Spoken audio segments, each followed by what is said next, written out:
Hola a todos, esto es Tertuleando, yo soy Tulio y el día de hoy quiero hablarles sobre un video que vi en la red que hace la youtuber y amiga Juliana Zapata, donde habla sobre el Hobbit, donde da su opinión. A ella no le gustó el libro. El video es muy interesante porque ella aparece por un lado diciendo por qué no le gustó el libro y en el otro lado está su esposo Guillermo diciendo por qué sí le gustó.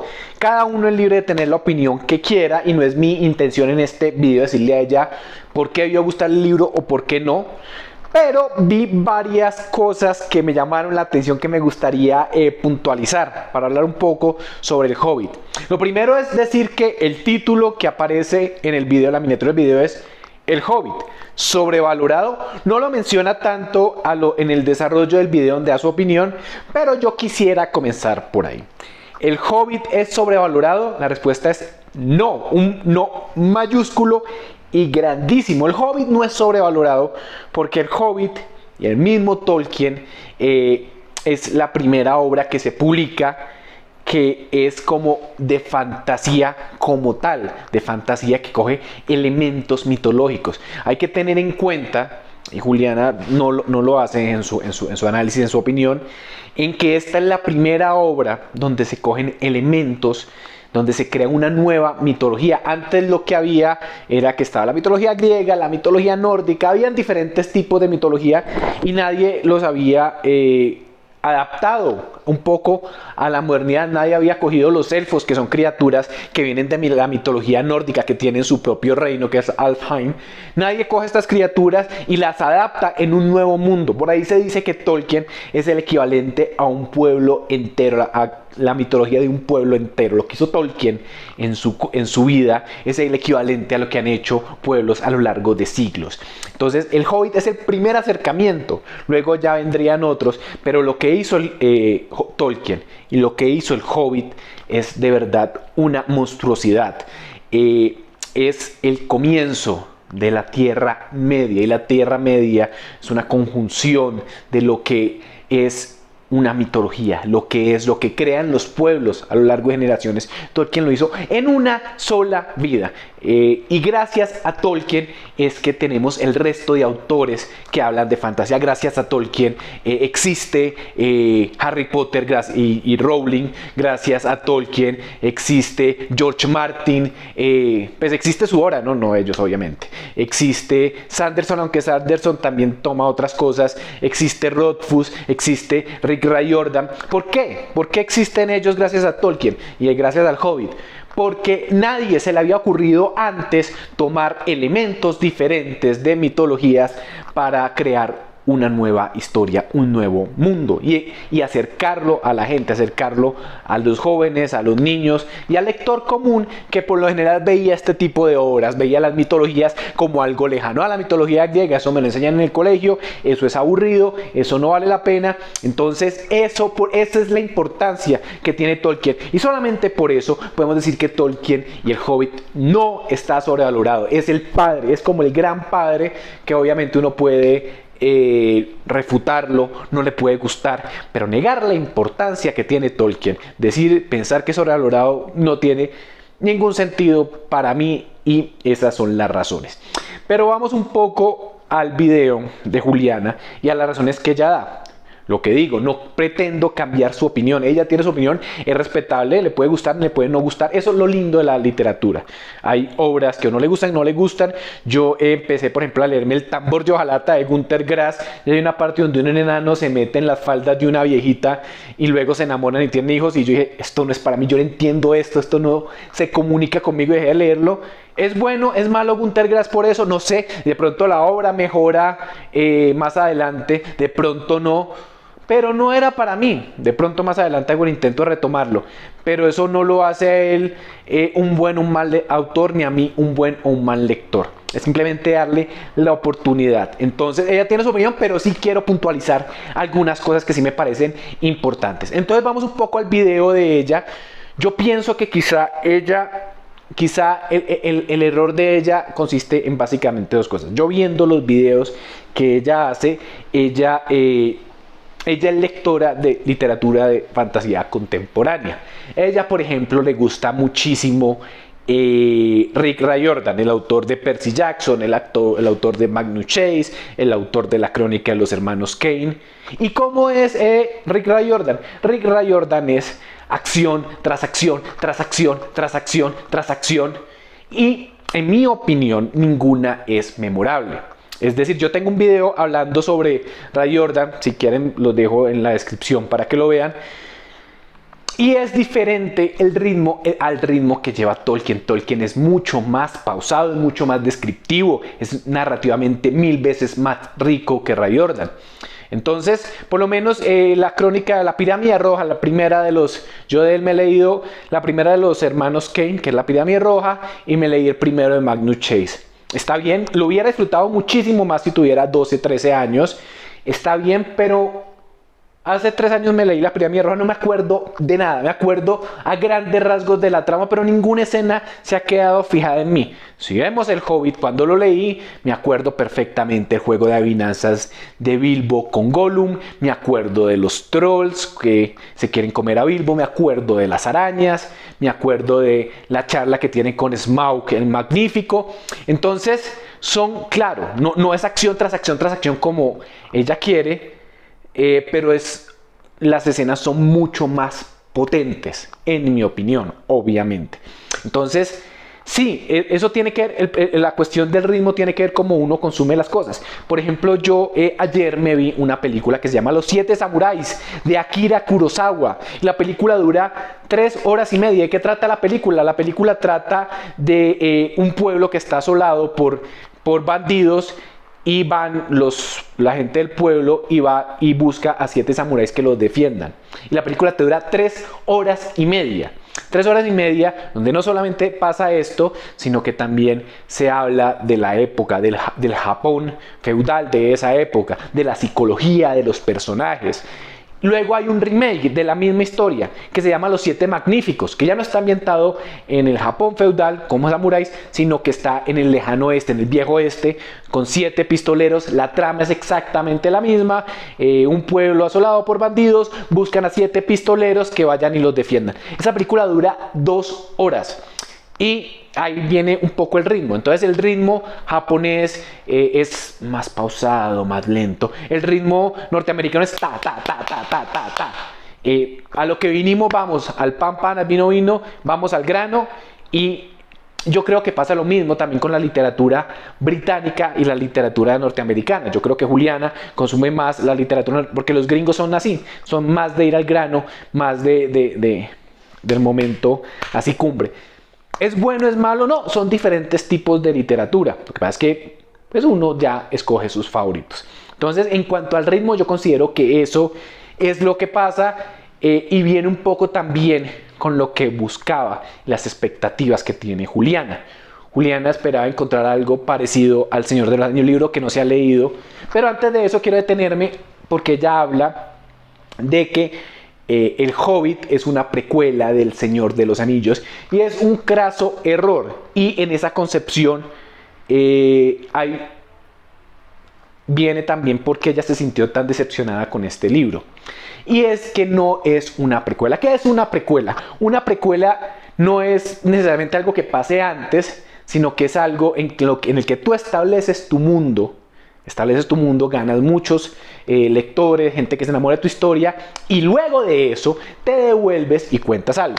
Ejemplo de eso, a Juliana que le encanta los Juegos del Hambre, una precuela es haber escrito primero los Juegos del Hambre y luego devolverse y hacer una precuela inspirada en Snow que se llama Balada de Serpientes y no me acuerdo qué más. Eso es una precuela. Precuela es hacer primero las películas de Star Wars y devolverse luego a contar las precuelas y el origen de Darth Vader. Eso es una precuela. Esto no es una precuela porque El Hobbit fue el primer libro que escribió Tolkien. Lo escribió en 1937. Escribió este libro con toda la historia que quería contar. Ahí la gente se enamoró de ella. Y tiempo después escribió El Señor de los Anillos, después de la guerra, aunque lo venía escribiendo desde antes. Entonces, no es una precuela. Digamos que El Señor de los Anillos es una secuela, pero no no se involucra tanto como precuela como tal.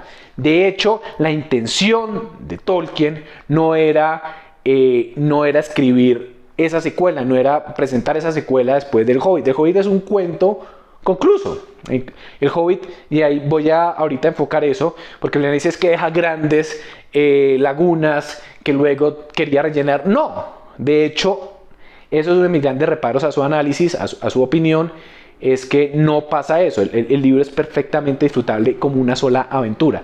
Él ya lo quiso después completar con el Señor de los Anillos bien.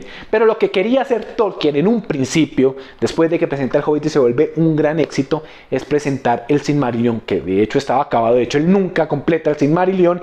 Es presentar el Silmarillion, pero los editores dicen, no, queremos más de este mundo, porque el Silmarillion es como una Biblia, es como leerte la Biblia en el origen de los tiempos y pasan muchísimas cosas. Y entonces la gente dijo, los editores dijeron, no, la gente no se va a conectar tanto con esto, queremos más de Bilbo, más de ese anillo mágico que él encontró. Entonces ahí sí Tolkien hace El Señor de los Anillos. Pero en un principio era un cuento concluso, un cuento corto. Entonces no, por eso no es una precuela. No es una precuela.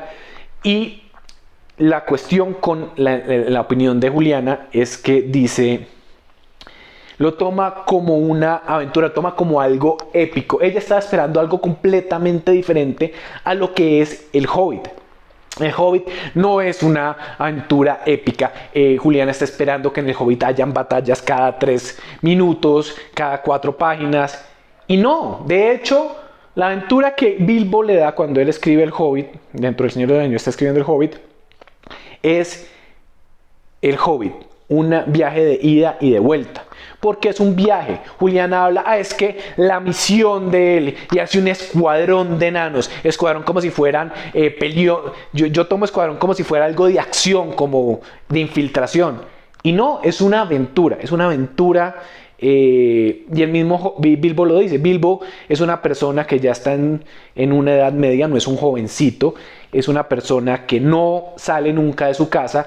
Entonces, lo que hace muy inteligentemente Tolkien es que Bilbo es como la representación del ser humano normal. Es un ser humano que no conoce la Tierra Media. Bilbo no ha salido de la comarca es como, no sé, como un mundo normal.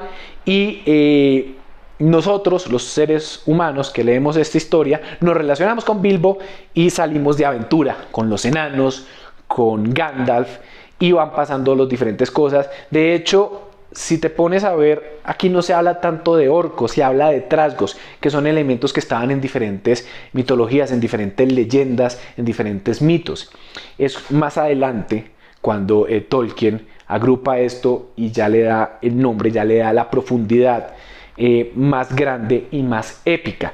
Entonces, sí, la narrativa de Tolkien, esto es como un cuento, tú lo defines muy bien, son como, él se lo leyó 2 veces, uno a sus amigos los Inklings, donde estaba también el creador de Narnia, que se me escapa en este momento el nombre, y a sus hijos también. Entonces son aventuras cortas, medianamente conclusivas, con un hilo conductor muy largo, y él mete el anillo, pero el anillo no iba a tener la importancia que tiene ahora. Él se basa mucho porque él era amante de la literatura nórdica. Entonces está el Cantar de los Nibelungos, donde hay un dragón. Está Beowulf también. Entonces él se basa en eso para hacer su historia. Entonces él está pensando es en este tipo de narrativas, en este tipo de historias. Entonces para él es importante coger lo que ya existía, los trolls, y adaptarlos a su mundo. Para él no es importante guerras y batallas y todo eso, eso es lo que tú estás esperando. Y eso, yo creo que en ningún momento el libro tiene la pretensión de mostrar eso. Lo que pasa es que, y tú misma dices que por ejemplo no te has leído El Señor de los Anillos, y yo pienso que en El Señor de los Anillos también hay mucho de eso. Yo creo que si te vas a leer El Señor de los Anillos, de pronto hay una parte donde te vas a desesperar muchísimo, que es Tom Bombadil. Tom Bombadil puede sacarse perfectamente del relato y no lo afecta. De hecho, Peter Jackson no lo incluye en sus películas, pero ahí está Tom Bombadil, y es parte de la narrativa de Tolkien. Tolkien se fija mucho en los detalles, se fija mucho en la ambientación, se fija mucho en sus personajes, en darle esa riqueza, en sentirse uno identificado. Tú dices que no te identificas con Bilbo, yo sí me siento identificado con Bilbo. Mencionas, y tienes toda la razón, y de hecho es un recurso muy interesante, de que en un principio se sienten muy seguros con Gandalf. Y Gandalf se convierte de hecho en una especie de Deus ex machina, el que siempre los va a estar salvando, es la mano del autor siempre salvándolos. Y Gandalf se va. Con el nigromante se pudo haber dicho me voy a dar una siesta, pero Gandalf tenía que irse, y es el momento en el que se va Gandalf que los personajes empiezan a crecer, y el momento en el que Bilbo empieza a crecer es en el encuentro con las arañas, el donde dice yo soy el protagonista de esta historia y se apersona de él. Entonces ese despertar es muy bacano, y la parte del anillo, él consideraba el anillo no como el gran anillo, sino como un elemento mágico. Es como un elemento mágico que hay en diferentes relatos. Ya hablamos de la literatura nórdica, ahí hay, de hecho, en el Cantar de los Nibelungos está el anillo del Nibelungo. Y son anillos y cosas, hay capas que lo hacen uno, como Harry Potter. Harry Potter bebe mucho de eso, por lo tanto bebe también de Tolkien. Hay capas que uno lo vuelven invencible o lo vuelven invisible. Entonces está eso. Y no es que Bilbo sea el protagonista, no es que lo resuelva todo, no, sino que es el anillo. Y él se fija más como en la astucia, como en el ingenio. Y eso se ve también con Smaug, que ahí vamos al otro punto. Y te dirás, es que me sentí decepcionada con Smaug, es que es el colmo que me mencionen a Smaug y no haya derretido todo el oro. Y no, Smaug está basado en los dragones nórdicos. Y los dragones nórdicos, una de las armas que tienen es el verbo, es cómo hablan.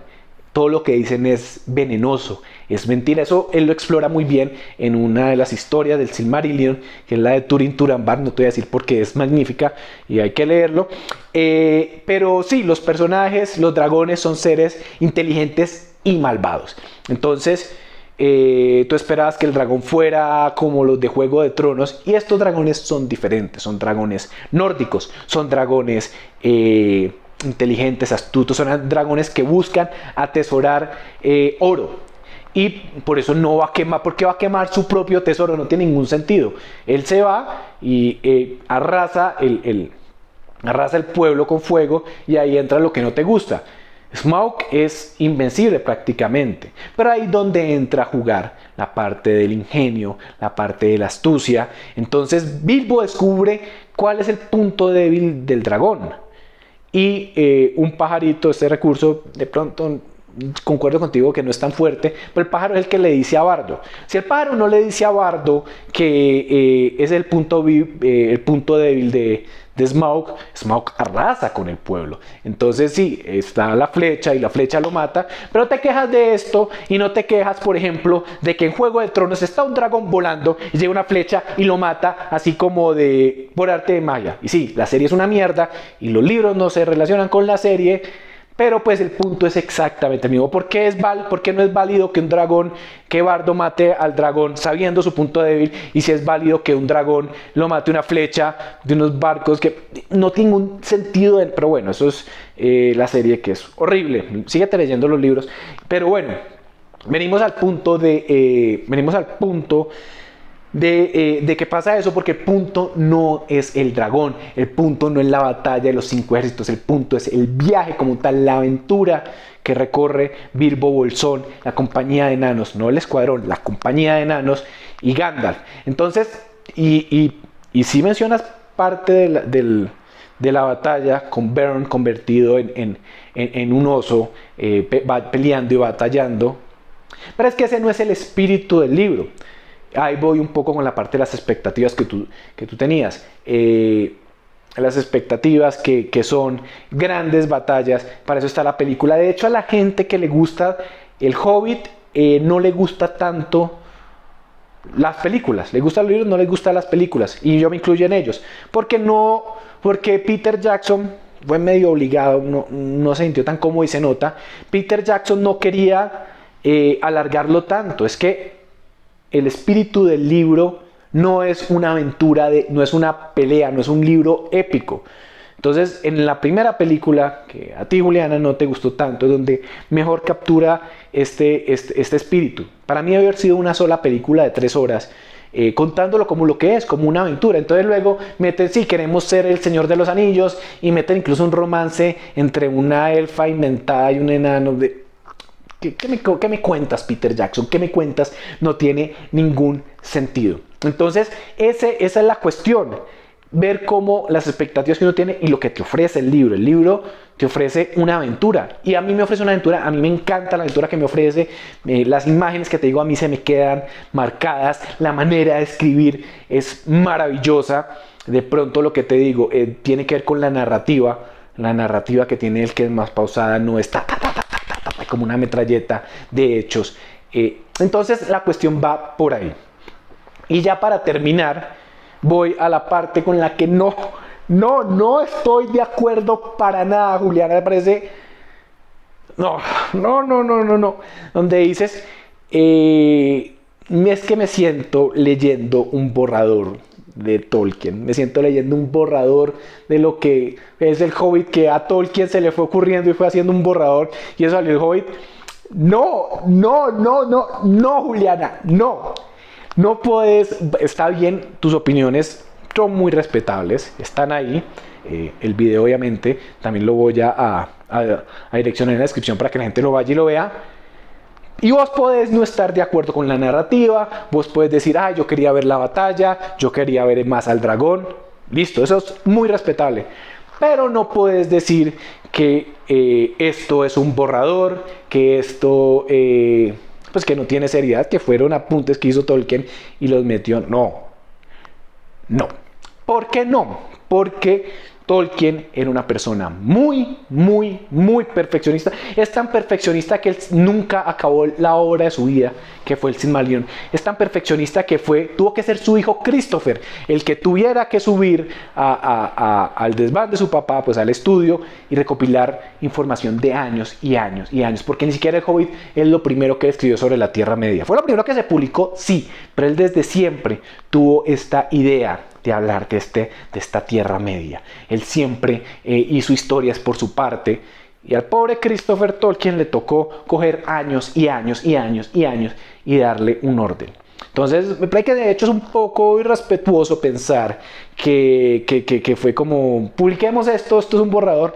No, Tolkien fue un autor muy respetuoso de su propia obra, muy respetuoso del mismo mundo que él montó, que él creó. Entonces esto no es un borrador. Él siempre fue perfeccionista. Fue tan perfeccionista que si él hubiera querido, hubiera podido publicar un libro diferente cada 2 años, como hacen tantos autores ahora. De hecho, muchos de los autores de ahora sí podrían decirse que publican borradores.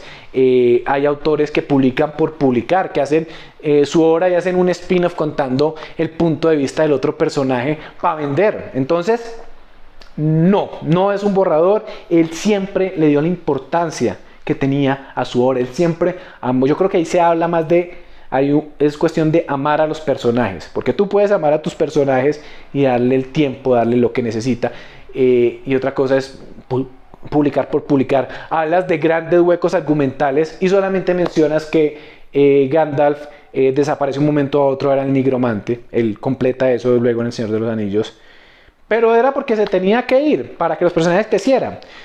Pero aparte de eso no mencionan nada más. Me gustaría saber que me dijeras cuáles son los grandes huecos argumentales, porque yo de verdad no los veo. Me parece que es una obra compacta, una obra que está muy bien. Es una obra... Listo, no viste la batalla de los 5 ejércitos, pero es que esa no era la intención del libro.